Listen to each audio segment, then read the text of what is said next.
नमस्कार साथियों, कैसे हैं आप सभी लोग। उम्मीद करता हूं आप सब लोग बहुत अच्छे होंगे और आप लोगों की पढ़ाई भी बहुत अच्छे ढंग से आगे बढ़ रही होगी। साथियों, एक बार फिर से आप सभी लोगों का बहुत बहुत स्वागत है मध्यकालीन भारतीय इतिहास की सीरीज में, मिडाइवल इंडियन हिस्ट्री की सीरीज में। जहां पिछली क्लास में हमने भारत पर होने वाले महमूद गजनवी के आक्रमणों को समझा था या भारत पर होने वाले तुर्की आक्रमणों को समझा था। देखिए, अगर अब तक की पूरी कक्षाओं को आप देखें तो सबसे पहले हमने इस्लाम की उत्पत्ति को पढ़ा, ओरिजिन ऑफ इस्लाम को डिस्कस किया। उसके बाद भारत पर होने वाले पहले अरबी मुस्लिम आक्रमण के बारे में पढ़ा, first Arabic Muslim invasion in India के बारे में पढ़ा, अर्थात मोहम्मद बिन कासिम के बारे में पढ़ा। वी स्टडीड अबाउट मोहम्मद बिन कासिम। इसके बाद जब हम आगे बढ़े, पिछली क्लास में हमने भारत पर होने वाले तुर्की आक्रमणों के बारे में जाना। हमने ये जाना कि सुबुक्तगीन नाम का व्यक्ति अफगानिस्तान में गजनी वाले क्षेत्र से भारत पर आक्रमण करता है और वो भारत पर आक्रमण करने वाला पहला तुर्की मुसलमान था। He was first Turkish Muslim to invade the India, Sabuktigin. लेकिन सुबुक्तगीन के बाद महमूद गजनवी भारत पर लगभग 17 आक्रमण करता है। इन 17 आक्रमणों में उसका पंजाब वाले क्षेत्र में हिंदू शाही वंश का शासन था। उनकी राजधानी उद्भांडपुर या वहिंद हुआ करती थी। जयपाल आनंदपाल से संघर्ष होता है, आनंदपाल से छाछ का युद्ध होता है और आनंदपाल उस युद्ध में हार जाते हैं। गजनवी ने थानेश्वर हरियाणा पर आक्रमण किया, चंद्र सौमनी मंदिर पर। गजनवी पहला मुस्लिम शासक था जिसने गंगा घाटी क्षेत्र में आक्रमण किया था। उसने कन्नौज और मथुरा पर आक्रमण किया और कन्नौज और मथुरा पर उस समय गुर्जर प्रतिहार वंश के राजा राज्यपाल का शासन था, जिसने इन आक्रमणों का प्रतिरोध नहीं किया साथियों। वहीं कालिंजर अभियान के तहत उसकी लड़ाई चंदेल राजा विद्याधर के साथ होती है और विद्याधर वो राजा थे जिन्होंने कड़ी प्रतिस्पर्धा दी महमूद गजनवी को, बहुत कड़ी प्रतिस्पर्धा महमूद गजनवी को दी थी। मुख्य आक्रमण के रूप में उसका 16वां आक्रमण सोमनाथ मंदिर पर होता है। सोमनाथ मंदिर पर जब आक्रमण करता है तो वहां चालुक्य राजा भीम प्रथम का शासन है। सोमनाथ पर आक्रमण करने के बाद वो बहुत सारा पैसा वापस अफगानिस्तान लेकर के जाता है और बाद में भीम प्रथम के द्वारा सोमनाथ के मंदिर को रिपेयर कराया जाता है। हमने यह भी डिस्कस किया था कि सोमनाथ के मंदिर पर कई बार आक्रमण हुआ है। अहिल्याबाई होलकर ने उसको रिपेयर करवाया था। आखिरी बार उसे सरदार वल्लभ भाई पटेल ने रिपेयर करवाया था और प्राण प्रतिष्ठा भारत के पहले राष्ट्रपति डॉक्टर राजेंद्र प्रसाद के द्वारा की गई थी। तो इतनी बातें हमने पिछली क्लास में पढ़ी थी। उम्मीद यही है कि सभी बातों को आपने बहुत अच्छे से पढ़ा होगा, डिटेल में पढ़ा होगा। उसने सिक्के भी जारी किए थे। अरबी एक तरफ होती थी, संस्कृत दूसरी तरफ होती थी। चांदी के सिक्के उसके द्वारा जारी किए गए थे। उसने पूरे भारत के क्षेत्रों को तो छोड़ दिया, लेकिन उसने पंजाब वाला जो क्षेत्र था, मुल्तान वाला जो एरिया था, उसे उसने गजनवी साम्राज्य के अंतर्गत ही मिला लिया था।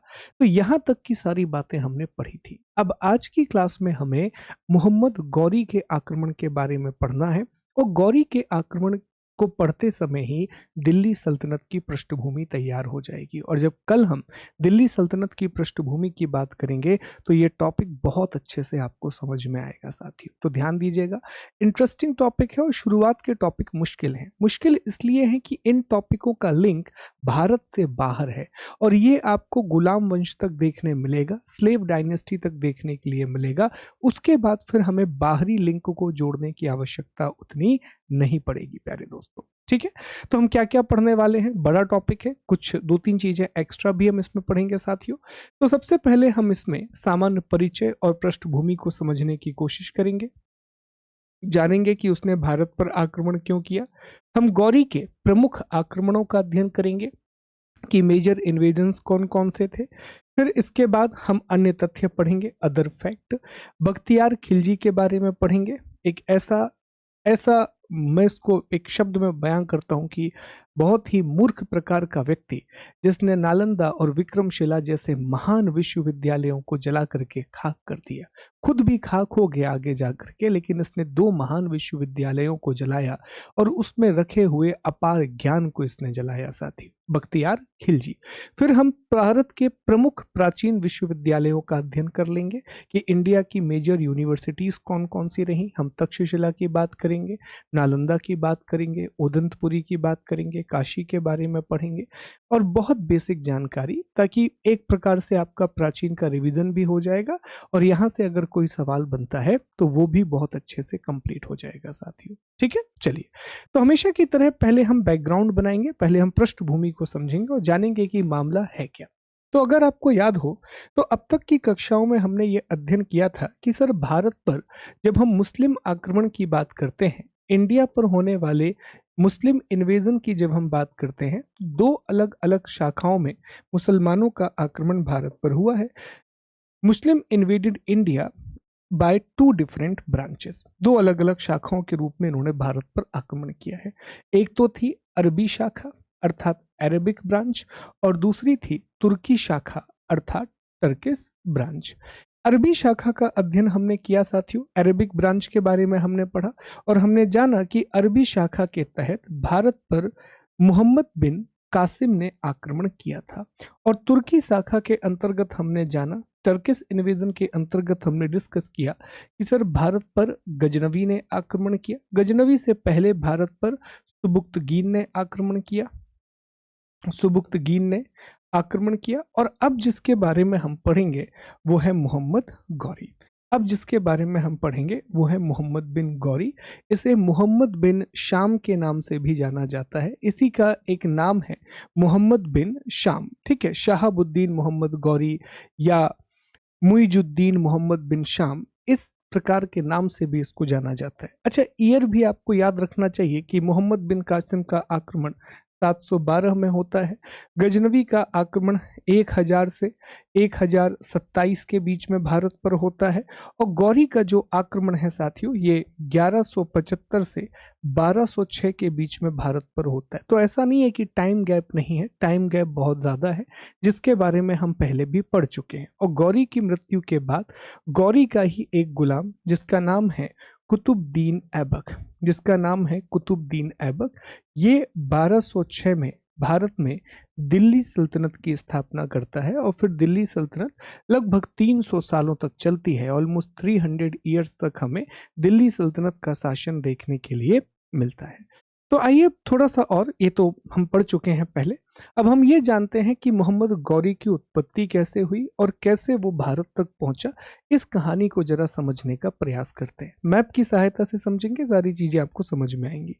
देखो साथियों, ये जो इलाका है, अफगानिस्तान वाला जो इलाका है, इस इलाके को गौर कहा जाता है। इसमें गजनी है, हेरात है, इस पूरे इलाके को गौर कहा जाता है। मैं यहाँ पर ले जाता हूँ सारी चीजों को। इस पूरे इलाके को क्या कहा जाता है, इस पूरे के पूरे क्षेत्र को, जो अफगानिस्तान वाला इलाका है, तो इस पूरे इलाके को हम गौर बोलते हैं साथियों। इस पूरे इलाके को हम गौर बोलते हैं, ठीक है, अफगानिस्तान वाले क्षेत्र में। तो इसी क्षेत्र में एक व्यक्ति है जिसका नाम है अलाउद्दीन हुसैन, जिसका नाम है अलाउद्दीन हुसैन। एक अलाउद्दीन हुसैन नाम का व्यक्ति आता है। अगेन मैं ईयर्स आपको बस बता रहा हूं, आवश्यकता नहीं पड़ेगी ईयर्स याद करने की। और अलाउद्दीन हुसैन नाम के व्यक्ति ने साथियों 1149 में इस गौर वाले क्षेत्र में गुरिद वंश की स्थापना की। इसे गुरिद वंश कहा जाता है और इसी को कई बार गौर वंश भी कहा जाता है। तो इसने गुरिद वंश की स्थापना की, इसने गुरिद वंश या गौर वंश की स्थापना की। यहां पर ये पहले से थे, लेकिन पहले ये गजनवियों के अंतर्गत सामंत थे। लेकिन एक व्यक्ति आता है अलाउद्दीन हुसैन, और अलाउद्दीन हुसैन ने यहाँ स्वतंत्र रूप से गुरिद साम्राज्य की या गुरिद वंश की स्थापना की। चूंकि ये पूरा इलाका अफगानिस्तान के गौर में था, इसलिए गुरिद वंश को गौर वंश के नाम से भी जाना जाता है। साथियों, ये जो अलाउद्दीन हुसैन है, इसने सिर्फ इस वंश की स्थापना नहीं की, इसने 1155 के आसपास गजनी पर भी अधिकार कर लिया। वही गजनी जो एक समय गजनवियों की राजधानी होती थी। और जब इसने गजनी पर आक्रमण किया तो दो अलग अलग बातें हैं कि एक तो इसने अपनी राजधानी गजनी को बनाया, इसने अपनी कैपिटल गजनी को बनाया, और साथ में गजनी पर बहुत, जब शुरू में आक्रमण किया तो गजनी को पूरा जला दिया था इसने। और यहीं से इसको नाम मिला साथियों, यहीं से इसको एक नाम मिला जहां सोच। यहीं से इसको एक नाम मिला जहां जहां सोज नाम का नाम मिला। जहां सोज का मतलब होता है विश्व को जलाने वाला। जहां सोज का मतलब होता है विश्व को जलाने वाला। तो ये एक बेसिक कहानी है। तो जैसे हमने पहले समझा था ना कि वहां पर गजनवी नाम का एक साम्राज्य था जिसकी स्थापना अलप्तगीन ने की थी, तो वो महमूद गजनवी का बैकग्राउंड था। तो गौरी का बैकग्राउंड जब आप समझोगे प्यारे दोस्तों, तो गौरी के बैकग्राउंड को समझते समय आपको यह समझना पड़ेगा कि देखिए, अलाउद्दीन हुसैन नाम के व्यक्ति ने ये जो गौर वाला इलाका है, इस क्षेत्र में उसने गुरिद या गौर वंश की स्थापना की। उसने गजनी पर आक्रमण किया और बेतहाशा बहुत बुरे तरीके से गजनी को जलाया। यही वजह है कि उसको जहां सोज नाम दिया गया, मतलब विश्व को जलाने वाला, a person who set the world on fire, अब यहां से गुरिद वंश की स्थापना हो जाती है। इस पूरे क्षेत्र में गुरिड वंश या गौर वंश की स्थापना हो जाती है। अब यहीं से अलग अलग शासक आना शुरू होंगे, यहीं से अलग अलग रूलर्स आना शुरू होंगे। ध्यान दीजिएगा और समझने का प्रयास कीजिएगा। देखिए, अलाउद्दीन हुसैन के बाद बहुत ही कम समय के लिए एक राजा आता है, बहुत ही छोटे से पीरियड के लिए। इसका एक बेटा होता है जिसका नाम है सैफुद्दीन मोहम्मद। इसका बेटा है साथियों, इसका बेटा है सैफुद्दीन मोहम्मद। और ये बहुत ही अयोग्य प्रकार का शासक होता है। 1161 में शासक बनता है और 1163 में ये खत्म हो जाता है। ईयर जानना आपके लिए जरूरी नहीं है, मैं बस टाइमलाइन क्लियर करने के लिए ये बातें बता रहा हूँ। ईयर वगैरह एग्जाम में नहीं पूछे जाते हैं और इन सब के ईयर तो बिल्कुल नहीं पूछे जाते हैं, तो ईयर्स के पीछे मत जाइएगा।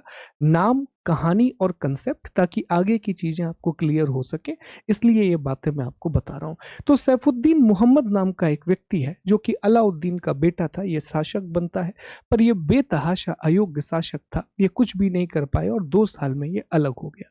इसके बाद इसके 2 चाचा हैं, इसके 2 अलग अलग चाचा हैं साथियों। अब इसके चाचा मतलब अलाउद्दीन के चचेरे भाई, चाचा अंकल, अंकल हैं, आप कह सकते हैं कि cousin brother of Alauddin.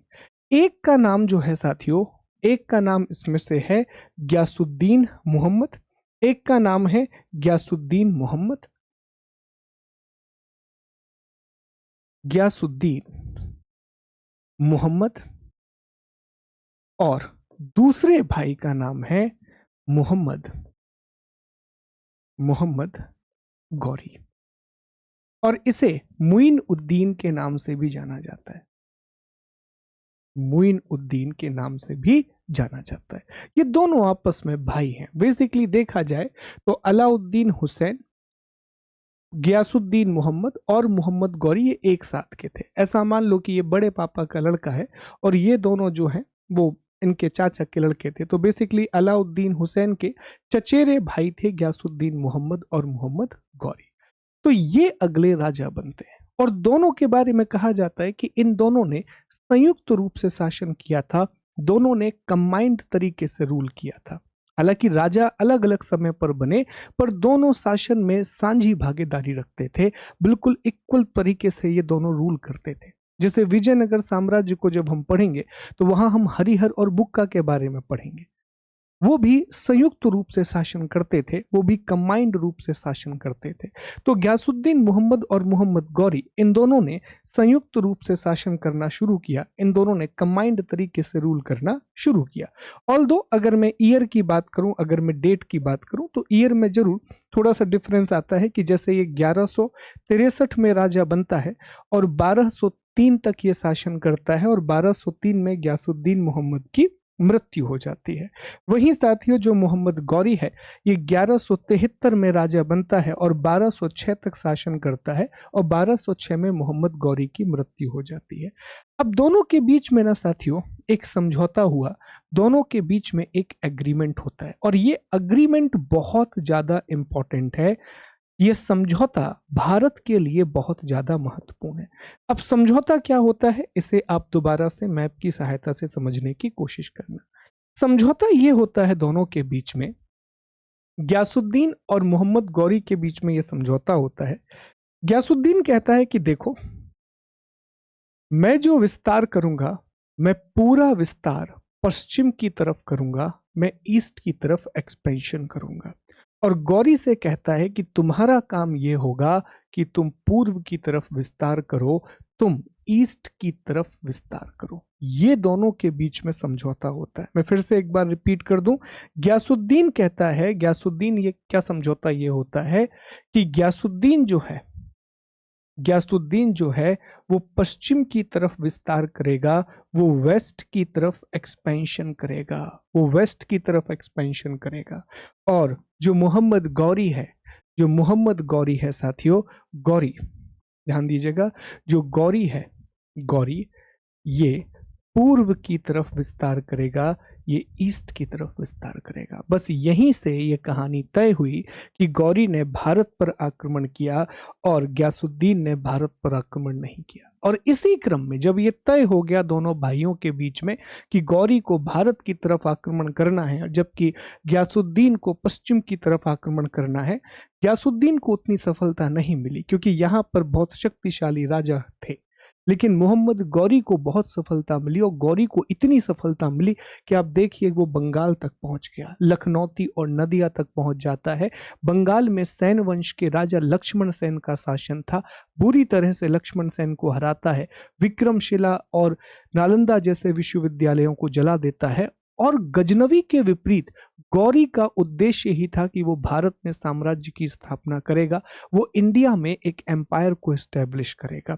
All दो खोखरों ने 1206 में उसकी हत्या कर दी, वो स्थापना नहीं कर पाया, लेकिन वो इस उद्देश्य के साथ ही भारत आया था, इसी ऑब्जेक्टिव के साथ वो इंडिया आया था। तो फिर इसी क्रम में जो मोहम्मद गौरी है, अब ये याद रखना यहां से, 1175 में 1175 में वो भारत पर पहला आक्रमण करता है, भारत पर प्रथम आक्रमण करता है, फर्स्ट इन्वेजन इन इंडिया।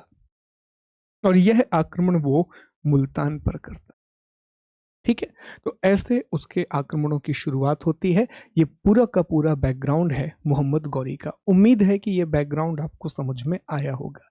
अच्छा, कारण क्या रहे? तो कारण वही हैं जो अब तक रहे हैं, रीजंस वही हैं जो अब तक रहे हैं। इस्लाम का प्रचार करना, धन को इकट्ठा करना, ठीक है, अपने राज्य का विस्तार करना। लेकिन एक नई चीज जो गौरी के साथ जुड़ेगी कि गौरी का उद्देश्य भारत में साम्राज्य की स्थापना करना भी था, गौरी का ऑब्जेक्टिव इंडिया में एम्पायर को एस्टैब्लिश करना भी था। अब देखिए, एक बार यही सारी बातें पीपीटी में आप देख पाएंगे, तो आपको सारी बातें जानने के लिए मिलेंगी साथियों कि अलाउद्दीन हुसैन ने गजनी पर अधिकार कर लिया। अलाउद्दीन हुसैन को जहांसोज कहा जाता था, विश्व को जलाने वाला। अलाउद्दीन हुसैन के चचेरे भाई गयासुद्दीन जो है वो गौर का शासक बनता है। 1173 में मोहम्मद गौर या गजनी वाले क्षेत्र का, फिर 1175 में गोमल दर्रे का प्रयोग करके, याद रखेंगे गजनवी ने खैबर दर्रे का प्रयोग करके भारत पर आक्रमण किए थे, और गौरी ने गोमल और बोलन दर्रे का प्रयोग करके भारत पर आक्रमण किए। Ghaznavi used Khyber pass to invade India, whereas Ghori used Gomal and Bolan pass to invade India. इसके बाद आगे आप जान पाए कि कारण साम्राज्य स्थापना, इस्लाम का प्रचार, धन प्राप्ति और गयासुद्दीन के साथ समझौता, और वो भारत में साम्राज्य की स्थापना के उद्देश्य से आया था। साम्राज्य स्थापना, empire establishment, prorogation of Islam, wealth acquisition and agreement with the Ghiyasuddin. एक बार इसको ध्यान से देखिए। अब उम्मीद है कि एक बैकग्राउंड आपके दिमाग में बन चुका है, एक पृष्ठभूमि आपके दिमाग में बन चुकी है। जल्दी से मैं रिकॉल करा देता हूं कि हमने क्या क्या पढ़ा। हमने देखा कि अफगानिस्तान, जिसे गौर कहा जाता था, वहां पर एक व्यक्ति आता है साथियों जिसका नाम है अलाउद्दीन हुसैन। तो अलाउद्दीन हुसैन के द्वारा गुरिद या गौर वंश की स्थापना की जाती है। उसी वंश में एक व्यक्ति है मोहम्मद गौरी। मोहम्मद गौरी 1173 में गौर वंश का शासक बनता है, और 1175 में वो भारत पर आक्रमण करता है, और भारत पर उसका पहला आक्रमण मुल्तान वाले क्षेत्र पर था साथियों। एक बार देखिए, ध्यान से इसको पढ़ लिया करो। जब मैं आपको 10-15 सेकंड का समय देता हूं तो इस 10-15 सेकंड में आप चीजों को पढ़ लिया करो ताकि चीजें आपको याद हो सके प्यारे दोस्तों।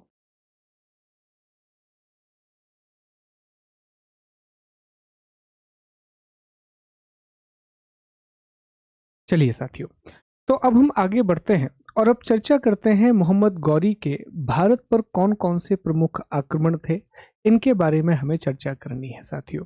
तो जैसा हमने अभी डिस्कस किया कि 1175 में मोहम्मद गौरी ने भारत पर पहला आक्रमण किया और उसने पहला आक्रमण मुल्तान पर किया साथियों। 1175 में मोहम्मद गौरी ने भारत पर पहला आक्रमण किया और पहला आक्रमण उसने मुल्तान वाले क्षेत्र पर किया। अब देखिए, जितने भी अटैक हो रहे हैं, चाहे वो मोहम्मद बिन कासिम की बात हो, गजनवी की बात हो, वो इन्हीं क्षेत्रों में होंगे, क्योंकि जब अफगानिस्तान से आप खैबर, गोमल और बोलन जैसे दर्रों को पार करके पहुंचते हैं तो आपको यही क्षेत्र सबसे पहले दिखाई देते हैं। तो बट नेचुरल सी बात है कि इन्हीं क्षेत्रों पर पहला आक्रमण भी किया जाएगा साथियों। उस समय यहाँ पर करमाती मुसलमानों का शासन चल रहा था और उनको आसानी से हरा करके उसने पूरे मुल्तान पर अधिकार कर लिया और यहाँ से उसको पैसे की भी प्राप्ति हुई थी, यहाँ से उसको अच्छी खासी मात्रा में वेल्थ भी मिला था। इसके बाद 1178 में 1178 में वो आगे बढ़ता है और गुजरात पाटन वाले क्षेत्र पर आक्रमण करता है। यहाँ माउंट आबू के पास कयादरा नाम की एक जगह है जहां पर मोहम्मद गौरी की सेना चालुक्य राजा मूलराज द्वितीय से लड़ती है। कई जगह पर भीम द्वितीय भी लिखा रहता है और यहाँ पर गौरी की पराजय होती है। अब इसके बारे में थोड़ा सा मैप की सहायता से समझने की कोशिश करेंगे, मानचित्र की सहायता से हम जानने की कोशिश करेंगे। तो गौरी का आक्रमण होता है 1178 में, 1178 में। इसको जरा समझने की कोशिश करें। ये जो इलाका है गुजरात, इस पूरे क्षेत्र पर 1178 में मोहम्मद गौरी आक्रमण करता है। मोहम्मद गौरी आक्रमण करता है। लड़ाई माउंट आबू में होती है। माउंट आबू राजस्थान में ये लड़ाई होती है। माउंट आबू राजस्थान में लड़ाई होती है साथियों यहाँ पर। तो माउंट आबू में जो लड़ाई होती है तो उस समय चालुक्य राजा मूलराज द्वितीय का शासन था और कुछ ही समय के बाद भीम द्वितीय यहाँ का राजा बनता है। ये अपनी अल्प अवस्था में था, ये माइनर था उस समय। तो साथियों, इनकी संरक्षिका, इनकी जो गार्जियन है वो इनकी माता थी और माता का नाम है नायिका देवी। नायिका देवी का नाम बड़े सम्मान से लिया जाता है, तो उनकी माता थी नायिका देवी। तो ये प्रश्न आपसे पूछा जाएगा कि जिस समय मोहम्मद गौरी इस युद्ध में हारता है, माउंट आबू के पास जो लड़ाई होती है उसमें मोहम्मद गौरी की पराजय होती है और ये मोहम्मद गौरी की भारत में पहली पराजय थी। It was the first defeat of Mohammad Ghori in India. It was the first defeat of Mohammad Ghori in India. ये मोहम्मद गौरी की पहली पराजय थी, ये फर्स्ट डिफीट थी गौरी की इंडिया में। जो आपको याद रखना है साथियों, बड़ा महत्वपूर्ण है, यहां से सवाल बनने की संभावना बहुत ज्यादा रहती है। प्रश्न सीधा पूछेगा, भारत में मोहम्मद गौरी की पहली पराजय कब हुई? 1178 में। किसके खिलाफ? चालुक्य राजा मूलराज द्वितीय या भीम द्वितीय। संरक्षण कौन कर रहा था? उनकी माता नायिका देवी। युद्ध कहां पर हुआ? माउंट आबू में, कयादरा नाम की एक जगह है राजस्थान में, वहां पर यह युद्ध हुआ। तो इतनी बातें आपको याद रखना है। मूलराज द्वितीय इसी साल एक्चुअल में मूलराज द्वितीय के बाद भीम द्वितीय राजा बन जाते हैं। तो कई बार अगर मूलराज द्वितीय जवाब ऑप्शन में नहीं है तो भीम द्वितीय जब ऑप्शन में आप टिक कर सकते हैं। अगर प्रश्न पूछा जाए कि जब मोहम्मद गौरी ने गुजरात पर आक्रमण किया तो उस समय वहां का राजा कौन था, अगर मूलराज द्वितीय विकल्प में नहीं है तो आप भीम द्वितीय पर टिक कर सकते हैं। और नायिका देवी संरक्षिका थी। इसके बाद कहानी आगे बढ़ती है और कहानी पहुंचती है तराइन के युद्ध में। तराइन के युद्ध के बारे में हमने जब पूर्व मध्यकाल का टॉपिक पढ़ा था तो वहां भी हमने चर्चा की थी कि तराइन के दो युद्ध होते हैं 1191 और 1192 में। तराइन के दोनों युद्ध मोहम्मद गौरी और पृथ्वीराज तृतीय राय पिथौरा के बीच में होते हैं, जिसका मुख्य कारण यह था कि जो भटिंडा वाला क्षेत्र है, भटिंडा वाला क्षेत्र है, वहां पर गौरी ने आक्रमण किया था और वो एरिया पृथ्वीराज चौहान के लिए बड़े जरूरी थे साथियों। तो तराइन का पहला युद्ध 1191 में होता है, 1191 में होता है और इसमें पृथ्वीराज तृतीय की विजय होती है। इसमें पृथ्वीराज तृतीय जीत जाते हैं। और मोहम्मद गौरी अपनी जान बचा करके भागता है। अगले ही साल गौरी तैयारी करता है और 1192 में तराइन का दूसरा युद्ध होता है, सेकंड बैटल ऑफ तराइन होता है, और इसमें पृथ्वीराज तृतीय की पराजय हो जाती है। इसमें पृथ्वीराज तृतीय रायपिथौरा, पृथ्वीराज थर्ड रायपिथौरा वॉज डिफीटेड। इसके बाद कोई भी इतना शक्तिशाली शासक नहीं था जो मोहम्मद गौरी को रोक सके। पृथ्वीराज को हराने के बाद गौरी का भारत में विस्तार करना बिल्कुल तय हो गया और जयचंद, जिसने मोहम्मद गौरी की मदद की थी पृथ्वीराज के विरुद्ध, जयचंद को भी चंदावर के युद्ध में हराते हैं। जयचंद जिन्होंने हेल्प की थी गौरी की पृथ्वीराज चौहान को हराने में, तो 1194 में 1194 में चंदावर का युद्ध होता है और जयचंद को भी हरा दिया जाता है, गढ़वाल वंश के जयचंद। इनके बारे में भी हमने पढ़ा था। और तराइन के युद्ध का जो प्रमुख कारण रहा साथियों, वो यही रहा कि गौरी ने 1188 में भटिंडा अभियान किया था और तवरहिंद के किले को जीत लिया था। और तराइन के दूसरे युद्ध से पहले एक दूत को भी भेजता है मोहम्मद गौरी पृथ्वीराज के पास कि अगर पृथ्वीराज चौहान मोहम्मद गौरी की अधीनता स्वीकार कर लेंगे तो युद्ध नहीं करना पड़ेगा। यार, अब कोई कैसे व्यक्ति मान ले, पृथ्वीराज चौहान ने इतनी बुरी तरीके से गौरी को हराया था और अब आप दूत भेज रहे हो और पृथ्वीराज चौहान से कह रहे हो कि आप आकर के हमारी अधीनता स्वीकार कर लो, तो वो बात तो संभव नहीं थी।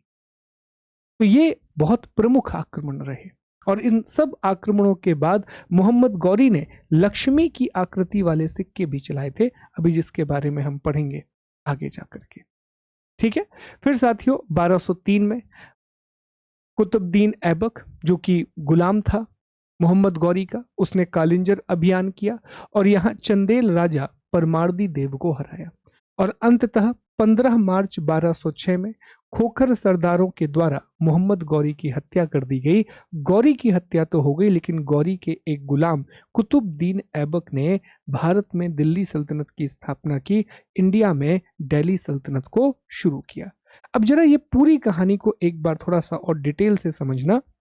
कुछ और बातें हैं जो बड़ी महत्वपूर्ण हैं, इनको समझने का प्रयास करना। मैप के थ्रू हम ये सारी बातें समझेंगे, मैप के थ्रू हम ये सारी बातों को समझने का प्रयास करेंगे। प्यारे दोस्तों ध्यान दीजिएगा, एक एक करके समझिएगा।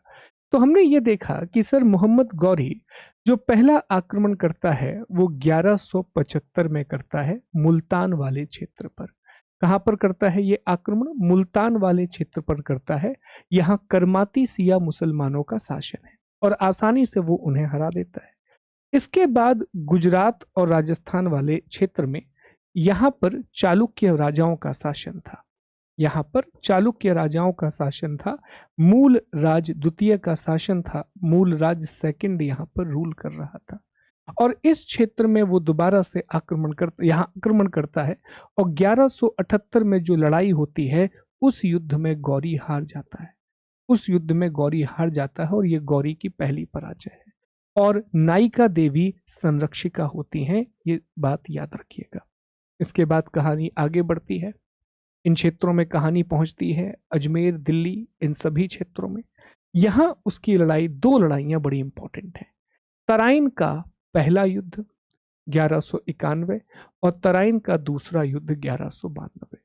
ये दोनों लड़ाइयां होती हैं मोहम्मद गौरी और पृथ्वीराज चौहान रायपिथौरा के बीच में।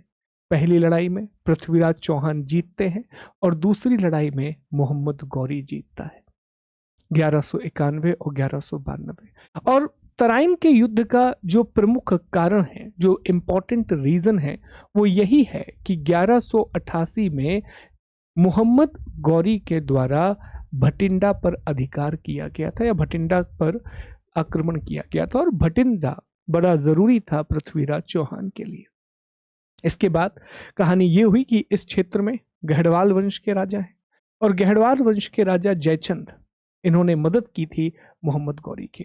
तो जयचंद को भी 1194 में हराया जाता है चंदावर के युद्ध में। चंदावर का युद्ध, बैटल ऑफ चंदावर। ये प्रश्न पूछा जाएगा कि चंदावर का युद्ध किसके बीच में लड़ा गया? तो जयचंद और मोहम्मद गौरी के बीच में लड़ा गया, जिसमें जयचंद हार जाता है। और इसके बाद उसके एक्सपेंशन की राह बहुत आसान हो गई। बहुत आसानी से अब वो भारत में अपना विस्तार कर सकता था। लेकिन ये विस्तार अब उसने खुद नहीं किया। देखिए, अरब में गुलाम बनाने की प्रथा बहुत प्रचलित थी, लेकिन गुलामों के साथ वैसा व्यवहार नहीं किया जाता था जैसा आप सोच रहे हैं। गुलामों को बहुत अच्छे से रखा जाता था, उनकी योग्यता के अनुसार उन्हें पद दिए जाते थे, यहां तक वो राजाओं की बेटियों से विवाह किया करते थे। तो गुलाम बस कहने के हैं, अगर आप योग्य गुलाम हो तो आपको बहुत बड़े बड़े पद दिए गए। तो जो मोहम्मद गौरी है, अब ये बात जरा ध्यान से समझेंगे साथियों, कि जो मोहम्मद गौरी है इसके 4 प्रमुख गुलाम थे साथियों।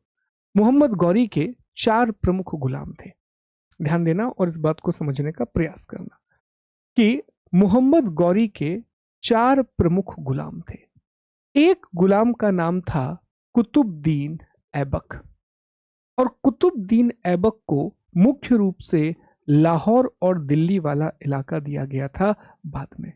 और कुतुबुद्दीन ऐबक ही वही व्यक्ति था जिसने लगभग 1203 के आसपास कालिंजर का अभियान किया, और इस कालिंजर के अभियान में उसने चंदेल राजा परमार्दी देव को पराजित किया था। और यही आगे जाकर के कुतुबुद्दीन ऐबक 1206 में जब गौरी की खोखर जाति के लोगों के द्वारा हत्या कर दी जाती है, तो 1206 में इसी ने दिल्ली सल्तनत की स्थापना की। ऐसे ही उसका एक और गुलाम था जिसका नाम था बख्तियार खिलजी। बख्तियार खिलजी बड़ा ही बेकार क्रूर किस्म का, और क्या ही बोले इसके बारे में। बख्तियार खिलजी, बख्तियार खिलजी से यह कहा गया था कि यार देखो, तुम इन क्षेत्रों में अधिकार करो, इन क्षेत्रों में आक्रमण करो। तो बख्तियार खिलजी को बंगाल और बिहार अभियान के लिए भेजा गया था। बंगाल और बिहार पर अभियान के लिए भेजा गया था। उस समय यहां सेन वंश के राजा लक्ष्मण सेन का शासन था। अगर याद आ रहा हो तो इन्होंने लक्ष्मण संवत भी चलाया था।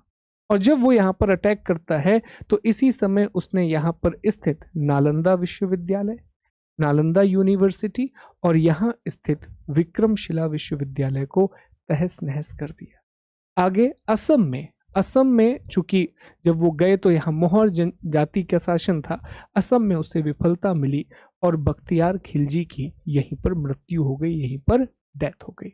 तो ये प्रश्न पूछा जाता है कि कुतुबुद्दीन मोहम्मद गौरी के उस गुलाम का नाम बताइए जिसे बंगाल में अभियान के लिए भेजा गया था, जिसे बंगाल में अभियान के लिए भेजा गया था।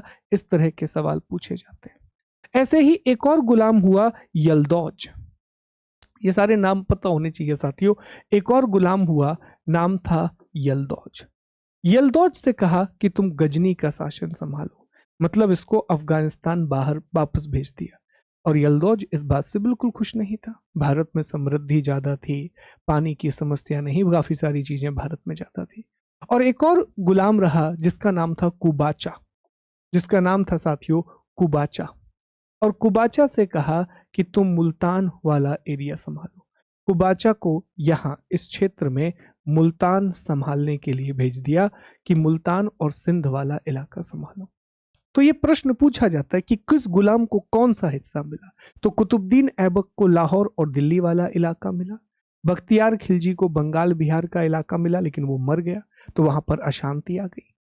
इसी तरह कुबाचा को सिंध और मुल्तान वाला इलाका मिला, और यलदौज को गजनी वाला इलाका मिला। और ये आपस में बाद में लड़ते भी रहेंगे। यलदौज, कुबाचा, कुतुबुद्दीन ऐबक ये आपस में लड़ते रहेंगे, जो हम अगली क्लास में कुतुबुद्दीन ऐबक के बारे में जब पढ़ेंगे तो जान पाएंगे। पर अभी मोटे मोटे तौर पर इतनी जानकारी आपको होनी चाहिए। तो ये उसके प्रमुख अभियान है साथियों, ये उसके इंपॉर्टेंट कैंपेन है। मुल्तान, चालुक्य राजा मूलराज द्वितीय, फिर ये तराइन के 2 युद्ध, जयचंद के साथ चंदावर का युद्ध, फिर उसके अलग अलग गुलाम जिन्होंने अलग अलग जगह पर एक्सपेंशन किया। तो यही बातें आपको मोहम्मद गौरी के बारे में याद रखनी है। यहीं से कुछ सवाल बन जाते हैं। अब चलिए कुछ और अन्य तथ्य हैं, इनके बारे में और पढ़ते हैं और टॉपिक को फिर हम खत्म करते हैं साथियों। देखिए, ये कहा जाता है कि मोहम्मद गौरी ने ऐसे सिक्के चलाए थे जिनकी एक तरफ लक्ष्मी माता की आकृति थी और दूसरी तरफ नंदी की आकृति थी। ठीक है, उसमें एक तरफ कलमा था, कलमा के साथ साथ दूसरी तरफ लक्ष्मी और नंदी की आकृति थी। देवनागरी में सिक्कों पर मोहम्मद बिन साम लिखा था। ऐबक ने जब इन सिक्कों को दहलीवाल सिक्के कहा गया, दहलीवाल सिक्कों का मतलब था ऐसे सिक्के थे, जनरली चांदी के थे ये, जिसमें एक तरफ लक्ष्मी और नंदी, माता लक्ष्मी और नंदी की आकृति का अंकन था और दूसरी तरफ जो है वो कलमा लिखा हुआ था। ठीक है, तो दहलीवाल सिक्के कहा गया। और इन्हीं सिक्कों का प्रयोग जब ऐबक ने कुवत उल इस्लाम मस्जिद बनवाई, जो कि भारत की पहली मस्जिद होगी, तो उसमें दहलीवाल सिक्कों का प्रयोग करके ही उसने पेमेंट किया था। फिर पृथ्वीराज और गौरी दोनों के नाम के सिक्के मिलते हैं, जो ये कहानी, जो ये चीज प्रूव करते हैं कि शायद पृथ्वीराज चौहान की तराइन के दूसरे युद्ध के बाद मृत्यु नहीं हुई, वो शासन करते रहे साथ में, क्योंकि एक तरफ पृथ्वीराज चौहान है, दूसरी तरफ मोहम्मद गौरी है। ठीक, उत्तर भारत में इक्ता प्रणाली को शुरू करने का श्रेय भी जाता है मोहम्मद गौरी को, और सबसे पहला इक्ता उसने प्रदान किया था कुतुबुद्दीन ऐबक को। अब ये इक्ता प्रणाली क्या है हम बहुत डिटेल में समझेंगे, लेकिन इल्तुतमिश के समय फिलहाल बस आपको ये याद रखना है कि इक्ता प्रणाली की शुरुआत का श्रेय मोहम्मद गौरी को जाता है, और गौरी ने सबसे पहला जो इक्ता प्रदान किया था वो कुतुबुद्दीन ऐबक को प्रदान किया था। और 4 मुख्य गुलाम थे। कुतुबुद्दीन ऐबक को लाहौर और दिल्ली मिला, यलदौज को गजनी, कुबाचा को कच्छ और सिंध वाला रीजन, और बख्तियार खिलजी को बंगाल और बिहार वाला रीजन।